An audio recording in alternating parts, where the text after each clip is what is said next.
My contribution would be a continuation of the last discussion we had here in Good Morning Nigeria with the TCN team discussing the issue of system collapse.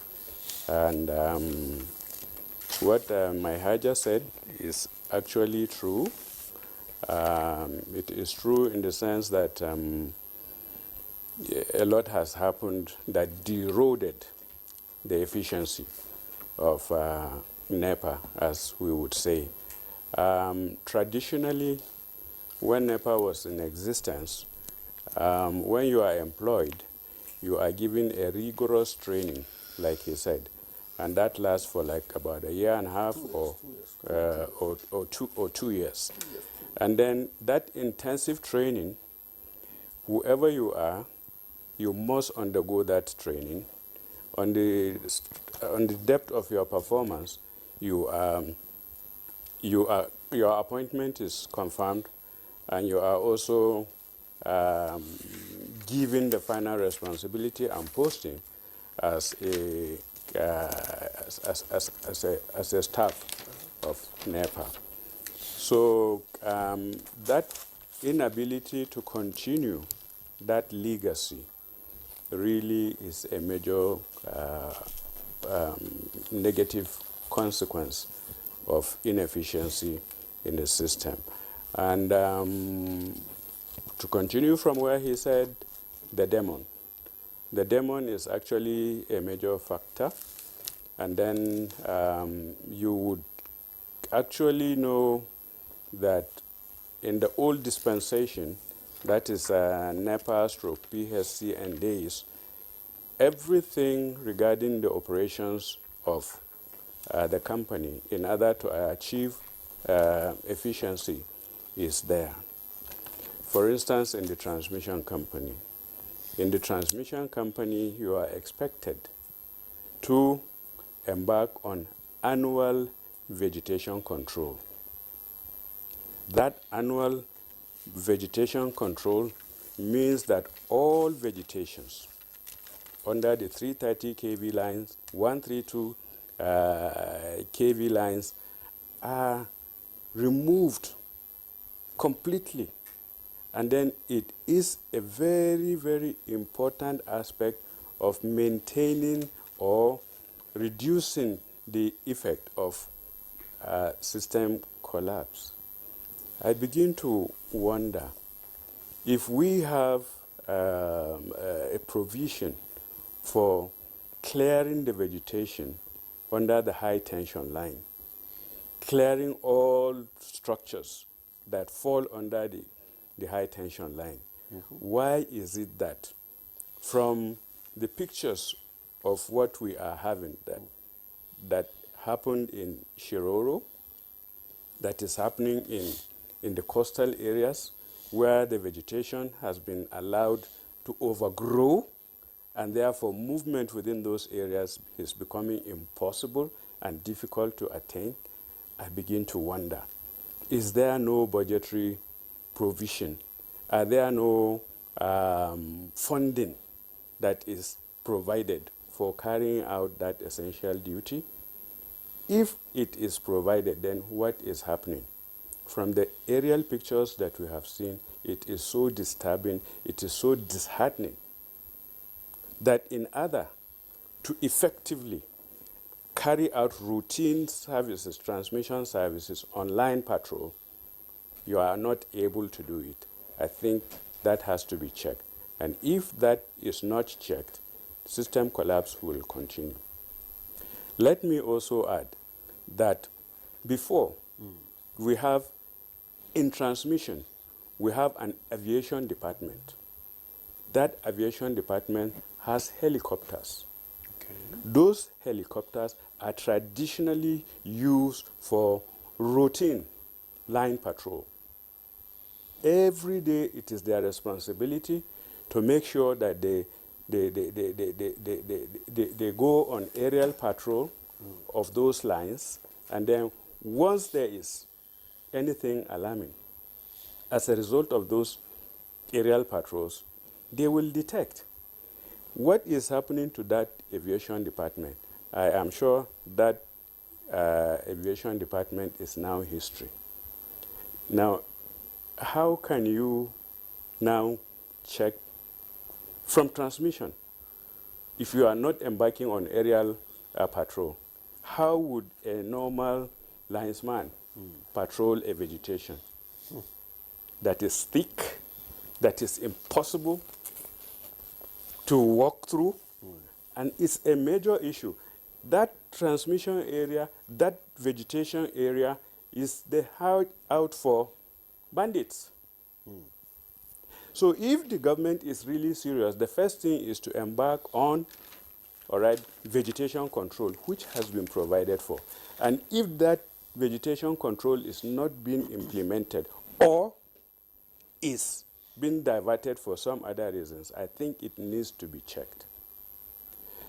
A lot of reasons that we find ourselves in today is as a result of incompetence, management lackadaisical attitude to carrying out their daily responsibilities because nobody cares. I expect that if you are appointing a managing director of a company such as transmission company, you should give him that you will be appointed managing director of transmission company of Nigeria with a provision, with a condition that you will minimize system collapse. You can categorically say that if you allow system collapse to happen 3 times in your tenure, you're going. There's no two way about it. Therefore, and before, the reason why I'm saying so before, whenever we have serious issues of system collapse, managements are completely changed. It doesn't matter who you are. The fact is that system collapse is a serious disaster for the economy of the country. It has social implication, it has political implication, it has financial implication, it has economic implication. The effect, the negative effect is phenomenal. That's true. And unless the government is willing to stand firm and then eliminate completely this issue of system collapse that is creating a serious disaster for the economy, a serious crime for the, for the country, this trend will continue. And I think I advise that the government should be firm. It doesn't matter who you are. If you allow system collapse to happen during your time because of inefficiency, because system collapse is avoidable. But what's the It's avoidable. What's the difference when you say system collapse due to inefficiency? How much of a challenge is vandalism in all of this? The challenge that you have in vandalism is because, number one, like I said earlier, that you are supposed to embark on vegetation control. Vegetation control is critical because it makes the area accessible. If that area is not accessible, it becomes a criminal area. And then I want you to understand that whenever system collapse takes place, it means the towers are available. And the criminals, the vendors, they know that whenever there is no supply, they can do whatever they want to do under the tower. They know that if there is supply, they dare not do it. And each time, if you notice, each time there is system collapse, vandalism of the tower becomes the order of the day. Difficulty in accessing those areas becomes the order of the day. And at this particular time, I weep for Nigeria. I weep for Nigeria because something that needs to be done is not being done. And it is costing this country, huge negative consequences. What is the thing that needs to be done? What needs to be done is that completely the management of the company, all right, needs to be reviewed. If appointment is on the basis of performance Appointment should be on the basis of performance. If you are asked and given responsibility to perform, you will perform. I was having a discussion with my Haja before he came in. I said, we have not met.